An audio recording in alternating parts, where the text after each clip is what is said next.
अस्सलाम वालेकुम नाजरीन, मैं हूं सैयद अब्बास अदर। नाजरीन, अभी ही आपने देखा होगा कि यूक्रेन के सदर की और डोनाल्ड ट्रंप की आपस में तल्ख कलामी के बाद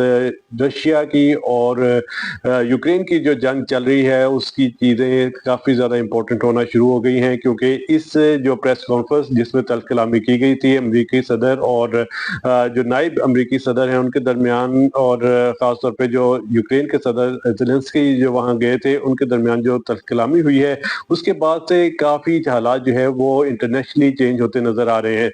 ये मुलाकात तो हो गई, तल्ख कलामी हो गई, पूरे सोशल मीडिया पे इसकी धूम मच गई और उसके बाद बातें बड़े बड़े मुल्कों तक पहुंची। जब तो उसके बाद जो यूरोपियन ममालिक के तकरीबन 300 के करीब जो बड़े रहनुमा हैं उन्होंने यूक्रेन के हक में जो है वो ट्वीट किया, और ट्वीट के बाद जो है वो उन्होंने इस चीज़ की यकीन दहानी कराई कि यूरोपियन ममालिक हर लिहाज से यूक्रेन के साथ हैं। नाज़रीन, ये सारी सूरत हाल के बाद अब यूक्रेन का क्या मुस्तकबिल होगा, अमरीका क्या चाहता है, यूक्रेन क्या डिमांड कर रहा है अमेरिका से, और दूसरी तरफ अगर बात करें तो यूरोपियन ममालिक इस वक्त क्यों यूक्रेन के साथ खड़े हुए हैं, और दुनिया भर के लोग इस वक्त क्या सोच रहे हैं, इस हवाले से जो है वो हम आपको तमाम चीज़ें आगाह करते हैं। नाज़रीन, सबसे पहले बात करते हैं यूक्रेन का अभी मुस्तकबिल क्या है। खासतौर पर अगर बात करें तो यूक्रेन इस वक्त पूरी दुनिया में एक इम्पोर्टेंट हैसियत रखता है खुराक के लिहाज से। खासतौर पर अगर बात करें तो खुराक के लिहाज से पूरी दुनिया जो है वो यूक्रेन के साथ जो है वो गंदम भी उनसे इम्पोर्ट करती है, खुर्दनी तेल यहाँ से इम्पोर्ट करता है, इवन कि पाकिस्तान गंदम इनसे इम्पोर्ट करता है। भारत की जानिब से तकरीबन 46% से ज़्यादा जो है वो खुर्दनी तेल इम्पोर्ट किया जाता है। पूरी दुनिया का तकरीबन 42% के करीब जो मादनी तेल है वो यूक्रेन से जो है वो बरामद किया जाता है, और इस वजह से यूक्रेन की एक बड़ी अहमियत है। और यूरोप भी इस वक्त क्योंकि यूरोप में ज़्यादा जो है वो चीज़ें नहीं पैदा होती खुराक के हवाले से, तो ज़्यादातर चीज़ें जो है बाहर से मंगवानी पड़ती हैं। तो इस वक्त यूरोपीय मालिक जितने भी हैं वो यूक्रेन पे काफ़ी मुनहसिर हैं। नाज़रीन, इस वक्त जो ताज़ा तरीन सूरत हाल है, अमरीका यहाँ पर दो चीज़ें चाह रहा है। एक तो वो चाहता है कि यूरोपियन ममालिक यहाँ पर यूक्रेन से अपना जो है वो अपनी वहाँ पर नेटो फोर्सेस को तैनात करे, और उनके जो सिक्योरिटी की अश्योरिटी है वो यूरोपियन ममालिक लें। दूसरी तरफ यूक्रेन बड़ी तादाद में जो है वो यूक्रेन में बड़ी जो मादनियात हैं वो पाई जाती हैं, उन मादनियात के हवाले से अमरीका चाहता है कि वो तकरीबन 50% हिस्सा जो है वो मादनियात का जो इनकम है वो बड़ी तादाद में ले। क्योंकि सदर डोनाल्ड ट्रंप ने जब पिछले हफ्ते जब उनकी काबीना की मीटिंग हुई थी, उस काबीना की मीटिंग में उन्होंने कहा था कि हमने यूक्रेन में जो इन्वेस्ट किया है, पैसा जो दिया है, अब वो पैसा वहाँ बरामद करने का वक्त आ गया है, उनसे पैसा लेंगे और जो अमेरिका है उसकी तरक्की के लिए वो पैसा लगाएंगे। नाज़रीन, इस पर सबसे इम्पोर्टेंट चीज़ आपको बताते हैं कि 24 अगस्त 1991 को जब यूक्रेन रशिया से अलग हुआ था, उसके बाद एक मुआहिदा साइन किया गया था कि जो यूक्रेन है वो किसी भी सूरत में जो है वो यूरोपियन यूनियन का हिस्सा नहीं बनेगा, और दूसरे नंबर पे नेटो का हिस्सा नहीं बनेगा। क्योंकि यूक्रेन के पास उस वक्त जो है वो जौहरी हथियार मौजूद थे, क्योंकि रशिया का हिस्सा था। यूक्रेन अलग हुआ तो यूक्रेन ने इस चीज़ के हवाले से अपनी सारे जो जितने भी उनके पास जौहरी हथियार थे वो उन्होंने वापस जो है वो रशिया को दे दिए थे, और इस हवाले से यूरोपियन यूनियन ने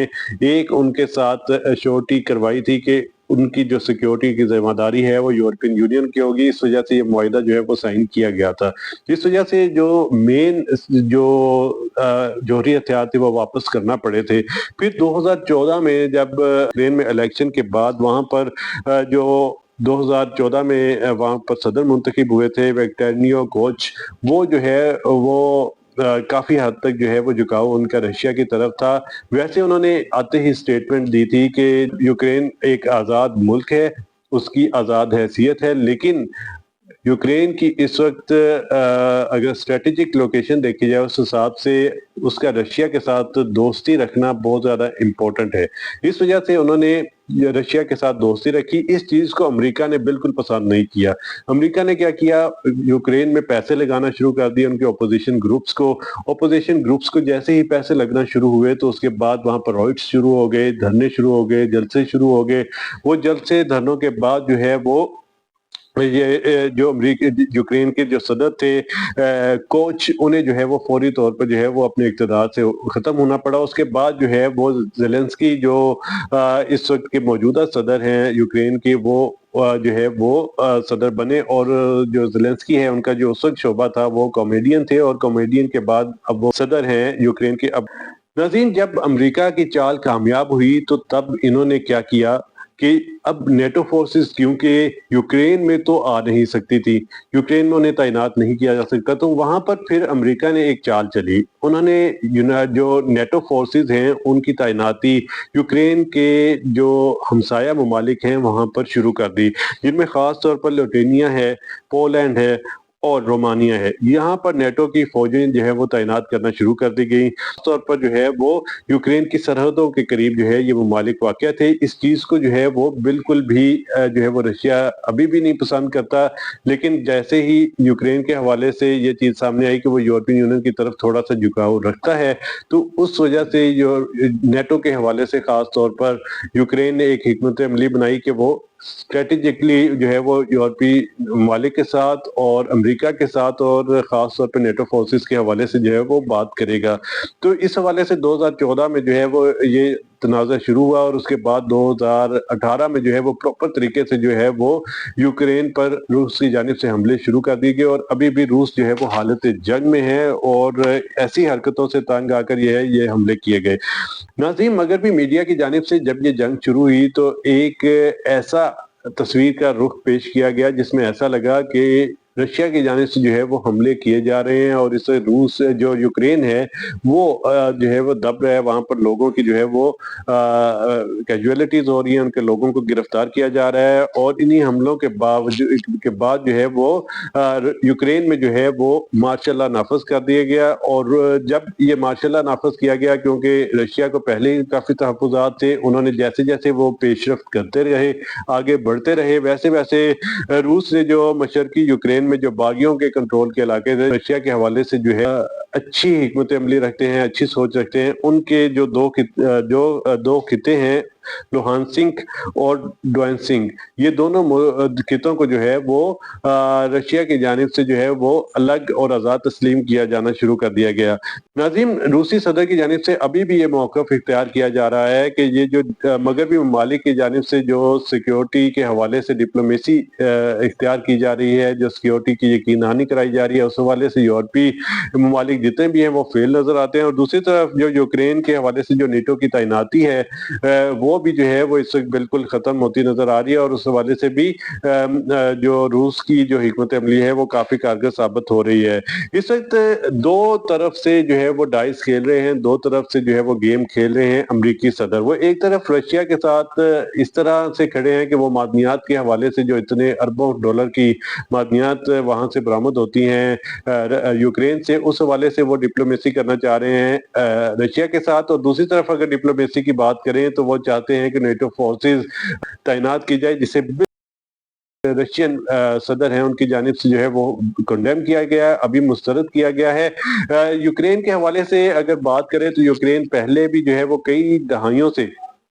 जब ये तनाज़ा चल रहा था तो गुज़श्ता एक दहाई से ये कोशिश कर रहा है कि मुज़ाकरात के ज़रिए किसी मसले का हल निकले, लेकिन उन्हें मुज़ाकरात की टेबल पर नहीं जो बैठने दे रहे वो हैं मगरबी ममालिक और अमेरिका। अगर ये मसला सेटल डाउन हो जाता है तो उसके बाद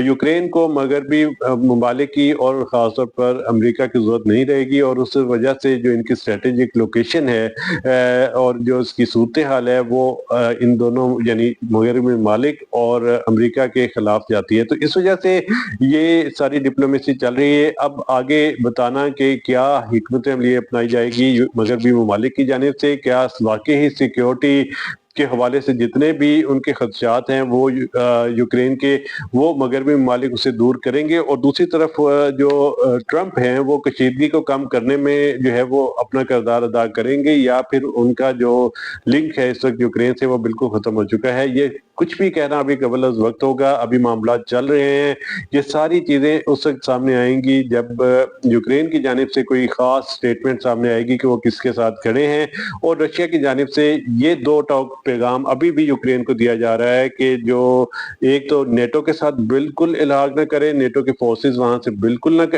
آپریٹ کرے اور نہ وہاں پر انہیں اڈے دیے جائیں۔ اپنے میزبان سید عباس حیدر کو اجازت دیجیے، اللہ حافظ۔